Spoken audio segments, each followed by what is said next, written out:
ундарды жеткирүү боюнча проблема болгон жок бүгүнкүгө чейин. Материалдык резервдер фонду канчалык графикалык тонна ун берип атса, биз жерине жеткирип атабыз. Андан сырткары коргонуу каражаттары боюнча биздин посттордо турган, ошондой эле дезинфекция жүргүзүп аткан биздин кызматкерлерге коргонуу каражаттарынын жетишсиздиги боюнча маалымат бар.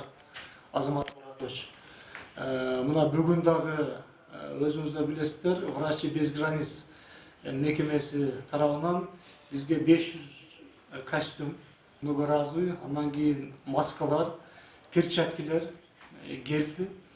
Эртең да Кудай буюрса жанагы биз күтүп аткан коргонуучу кийимдер келет. Ушулардын бардыгын распределениясын кайсы жерге муктаждыктар болуп атат даярдагыла. Каражаттарды бөлүү боюнча Финуправление өкмөт тарабынан акча каражат бөлүнүп атат. Ошолордун распределениясы боюнча өзүңөрдүн планыңызды иштелген. Дезинфекция жумуштарын биз жасап атабыз. И запастардын даярдоо боюнча Азамат Муратович колго алыңыз, сүйлөшүүлөр жүргүзгүлө. Хлордун запасын камсыздоо боюнча милдет сизге жүктөлөт. Күйүүчү майлашуу заттар боюнча бүгүн проблема жок. Бардык региондорго биз акча каражаттарын бөлүп бергенбиз. Шотторуңарда турат, урматтуу жетекчилер.